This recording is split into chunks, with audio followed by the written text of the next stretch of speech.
So now we're totally compliant. We're way better off than most districts around us because this will keep us very accurate.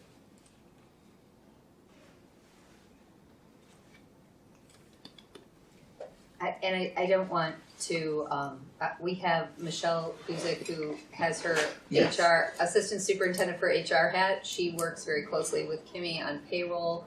And of course, our Kimmy, who has been amazing. I do want to acknowledge her. We asked them to be here tonight so that you could ask them any questions about the way our business office functions and how we run payroll and purchasing and things like that here. So I do want to give them, all the credit for how, there were times there in August where I would, I'm so excited we got paid. Like, it was great. It was amazing. Yeah, like I texted her, I got paid, and I'm just thrilled. So, Kimmy, thank you for all that you have done to pick up the ball and run with it so well this fall. I've been very impressed. Does the school use like an ADP or anything, or is there No, whatever? we have Kimmy D. Kimmy D. So it's not even like you're entering and uploading the ADP. You're doing it all. Mm-hmm. But there's not a huge number of employees. Yeah, that's true. And the problem that you run into with ADP and other services the districts traditionally run into is the pension systems in Illinois are so peculiar, that they don't always get all that right. And you're having to upload it all anyway. So the only thing you're not doing is hitting a button and transmitting it through. Spend more time fixing it. Right. So, and once it's set up correctly, and we spent time doing that this year too, made sure everything's And our annual budget is just under 12 million. Yeah. Mm-hmm. And so, and with 5 million and change is salaries and benefits. So, which is pretty automated by this time. So, can I ask you a question? Please. So, do you use DSEB funds, or or cash to do your facilities? Projects? Yes, I'm just curious because the district here struggles because when I talk about DSEP, that's the amount that you could issue in bonds without referendum is so small, and it's been very hard to accumulate any cash to do projects. So I wasn't sure when you said $3 million, how you do a $3 million project. We haven't done a $3 million project. Oh, you haven't? Yeah, oh, okay. Well, you said that I was excited. That was an example. Okay. I was just saying $3 million 1 year. When was the last time that your district did a referendum? Yeah, 2007. Okay. So we did the building, facilities, and we got that passed. We did 4 referendums 4 years in a row. Or 4 times in a row, but never passed any of them. Okay, we never got a rate referendum. At some point, you have to say, well, we're not going to ever get a rate referendum.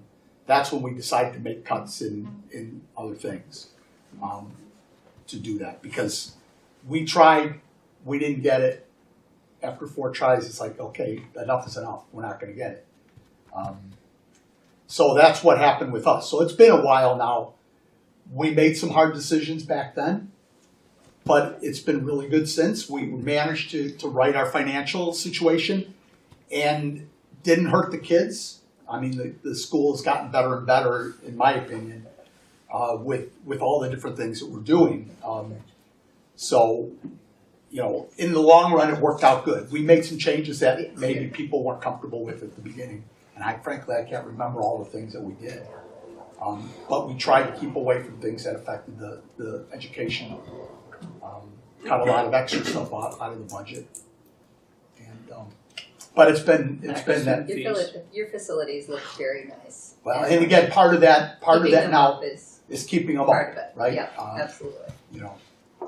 I just remember the early 90s and the purple lockers. Yeah. Well, and we still have a running joke about the blue tile on the wall. So, yeah. anybody that went there will remember the blue tile on the wall. And there is still blue tile on the wall. We're gonna try to do a Where's Waldo. Have one tile left and get rid of all the rest of it.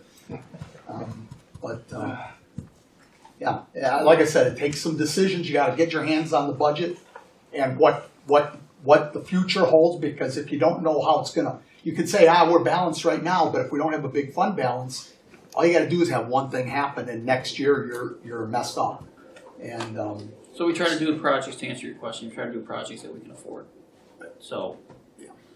and I think people on this committee probably know that if you go out for a bid, we were gonna do a courtyard, we had some money. We wanted to improve the courtyard because it's a great space, especially in a small place like North and Harwood Heights. It's a great open space that the kids wanna go in there, but we thought it was gonna be a certain dollar amount, it came way over that. We said, we're just not gonna do it unless we can pay cash for it. So we kind of pick and choose what we're gonna do. Well, and a lot of things Pat can come up with and say, we can do all this part of the project ourselves, but it saves us a lot of money. So it makes it better. I don't know your people and whether or not you have the same ability to do that. I'm guessing that our staff, custodian, all that is probably bigger than yours. But, that's part of it. We're able to do what we can do, and we try to find ways not to cut corners, but to save money by doing it ourselves. If we can do it, if we have the ability to do it, we do it ourselves. So what is our approach to maintenance on our buildings? For example, do we have a punch list? Like every year, these things have to happen. We need a plan. Checked. That's part of our strategic planning, is to address that. We've authorized our 10-year life safety study this fall, which helps guide that, because it provides us information on what we need to do, not just what we like to do and what we want to do. And so the challenge for the board is to prioritize that, absolutely, yeah, to move forward in a way that, help support our academic goals. Well, to add to that, I just because I've been in pretty regular communication with Pat Hurley, the building and ground director, he does have a regiment of preventative maintenance that he knows has to get done at these times of the year, or let's say monthly, and a scheduled list of things to do. And at the moment, he's wearing really thin because it's basically him and one custodian engineer. And then we subcontract out for cleaning. All of our cleaning services is second shift, and that's a contract. So. And one of the big challenges here is, back about 25 years ago, I know some of you've heard this before, there were grants and things because of O'Hare to do air conditioning, close windows, and do all kinds of stuff to soundproof buildings. And a lot of work was done here then. And so all those things, it was great at the time, but it's like if all the stuff in your house would go end of life at once.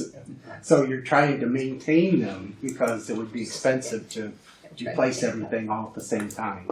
We have 6 chillers that were all put in the same year. So they're all going to go out the same. So unless you do it. Well, hopefully not all. Oh, Right. But we do need to plan for that end of life. Absolutely. STF. Yeah. So Sylvia, just do you know what the life safety study is? The 10-year.